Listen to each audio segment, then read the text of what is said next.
Mose ƒe agbalẽ evelia ta adelia. Yehowa gblɔ na Mose be, azɔ la, àkpɔ nu si mawɔ Farao. Le nye alɔ sesẽ la ta, anya wo ado goe, eye le nye asi sesẽ la ta, ado mɔ wo.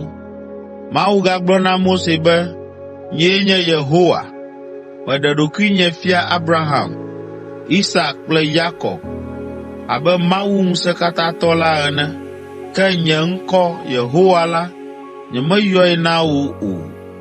Mewɔ nubabla tɔxɛ aɖe kpli wo. Le nubabla sia ƒe ɖoɖowo nu la, medo ŋugbe be matsɔ Kanaanyigba, afi si wonɔ abe amedzrowo ene la na wo. Gawu la, mese Israelviwo ƒe konyifafa esi wonye kluviwo fifia le Egipte. Meɖo ŋku nye nubabla la dzi, eya ta gblɔ na Israel ƒe dzidzimeviwo be, nyee nye Yehowa, maɖe mi le Egiptetɔwo ƒe kɔkuti te. Mana ablɔɖe mi tso kluvinyenye na wo me, eye maɖe mi kple alɔ sesẽ kple nukunu triakɔwo. Maxɔ mi abe nye amewo ene, manye miaƒe Mawu. Mianyae be nyee nye Yehowa miaƒe Mawu, ame si ɖe mi tso Egiptetɔwo ƒe asi me, eye makplɔ mi ayi anyigba si mekɔ asi dzi, ka atam be matsɔ na Abraham, Isak kple Yakob la dzi.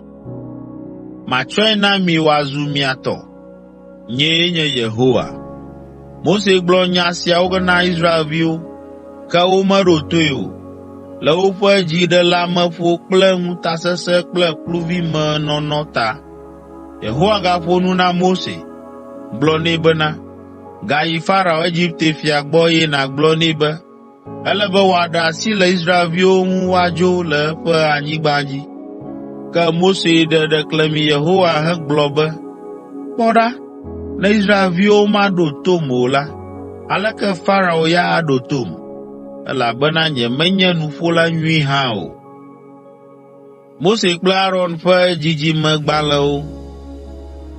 Tete Yehowa ɖe gbe na Mose kple Aron tso Israelviwo kple Farao, Egipte fia ŋu gblɔ na wo be, woakplɔ Israelviwo ado goe tso Egipte. Ame siwo nye ƒometatɔ na Israel ƒe to vovovoawoe nye Ruben, Israel ƒe viŋutsu tsitsitɔ ƒe viwo, Hanok, Palu, Hezron, Karmi. Esiawoe nye Ruben ƒe towo. Simeon ƒe viwoe nye Yemuel, Yamin, Ohad, Yakin, Zohar, Saul, ame si dada nye Kanan nyɔnu. Esiawoe nye Simeon ƒe towo. Ame siwo nye ƒometatɔ na Levi ƒe ƒome la ƒe ŋkɔwoe nye esiawo le woƒe tsitsinu: Gerson, Kohat kple Merari. Levi nɔ agbe ƒe 137. Gerson ƒe viwoe nye Libni, Simei kple woƒe hlɔ̃wo. Kohat ƒe viwo: Amram, Izar, Hebron kple Uziel. Kohat nɔ agbe ƒe 133. Merari ƒe viwo: Mahli kple Musi. Ame siwo ŋkɔwo yɔ va yi la tso Levi ƒe ƒome me, eye woɖo wo ɖe tsitsinu. Amram ɖe Yoxebed, fofoa nɔvinyɔnu. Wo viwoe nye Mose kple Aron. Amram nɔ agbe ƒe 137.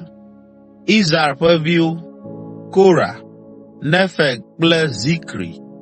Uziel ƒe viwo: Misael, Elzafan kple Sitri.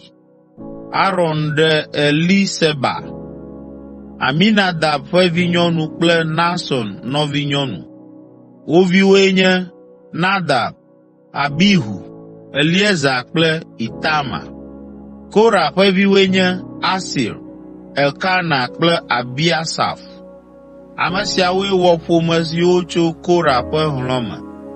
Aron ƒe viŋutsu Eliezer ɖe Pituel ƒe vinyɔnuwo dometɔ ɖeka, eye Finehas nye viawo dometɔ ɖeka. Esiawoe nye Levitɔwo ƒe ƒomewo ƒe tatɔwo ƒe ŋkɔwo katã kple ƒome siwo nɔ hlɔ̃awo me. Aron kple Mose, siwo ƒe ŋkɔwo woyɔ ɖe dzidzimegbalẽ sia me la nye Aron kple Mose, ame siwo Yehowa gblɔ na be, mikplɔ Israelviwo katã dzoe le Egiptenyigba dzi. Woawoe yi Egipte fia Farao gbɔ be yewoabia mɔ hena Israelviwo kpɔkplɔ dzoe le Egiptenyigba la dzi. Wonye Mose kple Aron. Aron ƒo nu ɖe Mose nu. Azɔ esi Yehowa ƒo nu na Mose le Egipte la, egblɔ nɛ be, nyee nye Yehowa. Gblɔ nya sia nya si megblɔ na wò la na Egipte fia Farao. Ke Mose gblɔ na Yehowa be, aleke Farao aɖo tom esi nyemenya nuƒoƒo o?